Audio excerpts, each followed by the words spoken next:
ఈ ఫోటోలో మనం చూస్తున్న మిలిటరీ యూనిఫామ్ సాధారణ మిలిటరీ యూనిఫామ్ కాదు.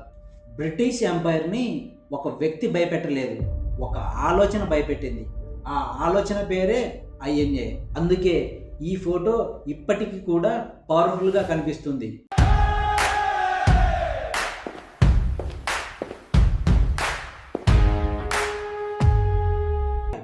Welcome to the one channel. One photo one story. ఈ సిరీస్లో మనము ఒక పవర్ఫుల్ వ్యక్తి గురించి తెలుసుకోబోతున్నాము. కొన్ని పేర్లు చరిత్ర పుస్తకాల్లో నిలిచిపోతాయి, కొన్ని పేర్లు జనాల గుండెల్లో నిలిచిపోతాయి. కానీ కొన్ని పేర్లు శత్రువుల గుండెల్లో భయంగా మిగిలిపోతాయి. అటువంటి ఒక పేరే నేతాజీ సుభాష్ చంద్రబోస్ గారు. నేతాజీ సుభాష్ చంద్రబోస్ గారి స్లోగన్ ఏంటంటే, give me blood, I will give you freedom. అందుకే నేతాజీ గారిని చాలామంది ఇండియన్స్ ఫియర్లెస్ ఫ్రీడమ్ ఫైటర్గా పిలుస్తారు. బ్రిటిష్ ఎంపైర్ని ఒక వ్యక్తి భయపెట్టలేదు, ఒక ఆలోచన భయపెట్టింది. ఆ ఆలోచన పేరే ఐఎన్ఏ. ఐఎన్ఏ అంటే ఇండియన్ నేషనల్ ఆర్మీ. ఇది స్థాపించింది సుభాష్ చంద్రబోస్ గారే.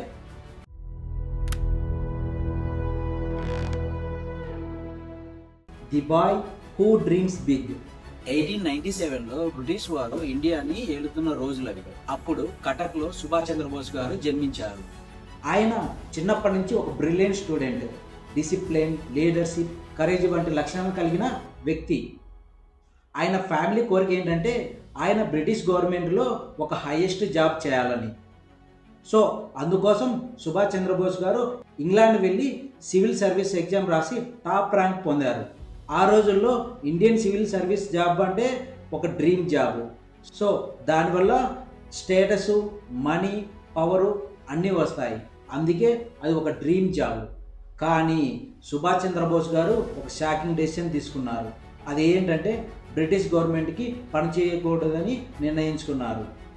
ఎందుకంటే ఆయన గోల్ ఒక్కటే, ఇండియాకి స్వతంత్రం తీసుకొని రావడం.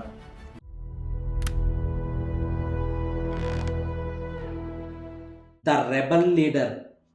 నేతాజీ గారు ఇండియన్ ఫ్రీడమ్ మూమెంట్లో చాలా యాక్టివ్గా ఉన్నారు. యంగ్ ఇండియన్స్కి ఆయన ఒక ఐకాన్గా మారారు. ఆయన స్పీడ్గా యాక్షన్ కోరుకున్నారు. బ్రిటిష్ రూల్ని ఇమ్మీడియట్గా ఎండ్ చేయాలనుకున్నారు. ఈ ఆలోచనే ఆయనని ఒక డిఫరెంట్ లీడర్గా మార్చింది. 1941లో బ్రిటిష్ అథారిటీస్ సుభాష్ చంద్రబోస్ గారిని హౌస్ అరెస్ట్ చేశారు. కానీ ఒకరోజు రాత్రి ఆయన ఇంటి నుంచి తప్పించుకొని పోలీసులకు దొరకకుండా బయటి దేశాలకు వెళ్ళిపోయారు. ఈ ఎస్కేప్ ఇప్పటికి కూడా ఒక సినిమాటిక్ ఫీల్ను తలపిస్తుంది.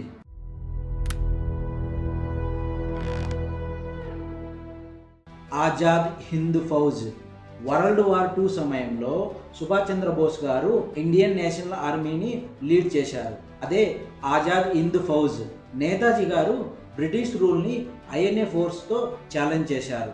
ఆయన ఒక్క పిలుపుతో వేలాది మంది ఇండియన్స్ ఐఎన్ఏ ఫోర్స్లో జాయిన్ అయ్యారు. ఈ ఫోటోలో మనం చూస్తున్న మిలిటరీ యూనిఫామ్ సాధారణ మిలిటరీ యూనిఫామ్ కాదు. అది ఒక డ్రీమ్, అది ఒక రెబలిజం, అది ఒక ఇండిపెండెంట్ విజన్.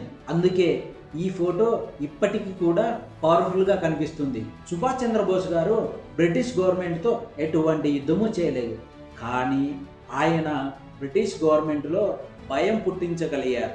ఎందుకంటే అప్పటిదాకా స్వాతంత్రం కోసము బ్రిటిష్ గవర్నమెంట్తో చాలామంది పోరాడి వాళ్ళ ప్రాణాలు కోల్పోయారు. కానీ ఎవరికి వారిని ఎదిరించేకి ఒక ఆర్మీని తయారు చేయాలనే ఆలోచన మాత్రం పుట్టలేదు. ఈ ఆర్మీ ఆలోచనే బ్రిటిష్ ప్రభుత్వాన్ని చాలా భయపెట్టింది. ఎందుకంటే బ్రిటిష్ ఫోర్స్లో ఎక్కువ మంది ఉండేది ఇండియన్ సైనికులే.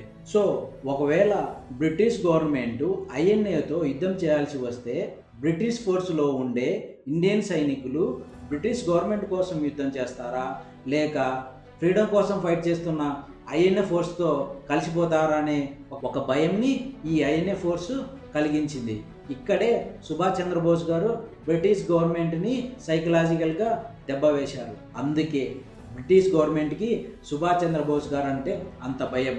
అదే కాదు, ఇంకో రీజన్ కూడా ఉంది. ఏంటంటే ఈయన ఇండిపెండెంట్ ఇండియా మద్దతు కోసం బయట చాలా దేశాలలో తిరిగారు.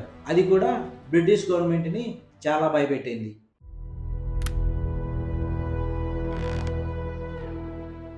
The death mystery. 1945 August 18 Netaji గారు ఫర్మోసా నుండి జపనీస్ మిలిటరీతో కలిసి ప్లేన్లో బయలుదేరారు. రిపోర్ట్స్ ప్రకారం ప్లేన్ టేక్ ఆఫ్ అయిన కాసేపటికి ప్లేన్ క్రాష్ అయింది. ఫ్యూయల్ ట్యాంకు బ్లాస్ట్ అయింది. సో ఆ క్రాష్లో నేతాజీ గారికి సివియర్ బర్న్స్ అయ్యాయి. సో తర్వాత ఆయనని హాస్పిటల్కి తీసుకెళ్లారు. హాస్పిటల్కి తీసుకెళ్లిన కొద్ది గంటలకి ఆయన మరణించారని జపనీస్ కమిషన్ రిపోర్ట్స్ తెలిపాయి. ఈ వర్షన్ని చాలా ఇండియన్ కమిషన్స్ కూడా సపోర్ట్ చేశాయి. నేతాజీ గారి మరణం గురించి ఎన్నో ప్రశ్నలకు సమాధానాలు లేవు. అందుకే ఆయన మరణం ఇప్పటికీ కూడా ఒక మిస్టరీనే.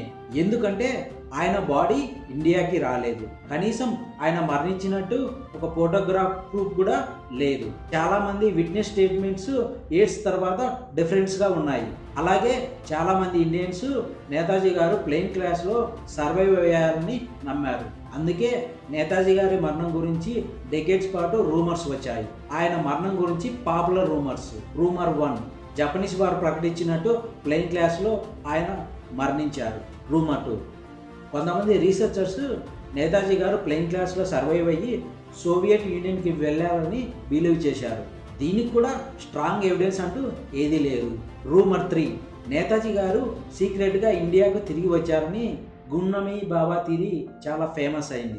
బట్ దానికి కూడా స్ట్రాంగ్ ప్రూఫ్ అంటూ ఏదీ లేదు. ఏమైనా కానీ నేతాజీ గారి మరణం ఇప్పటికీ కూడా ఒక మిస్టరీనే. నేతాజీ గారి జీవితం భారత స్వాతంత్ర పోరాటంలో ఒక అధ్యాయం.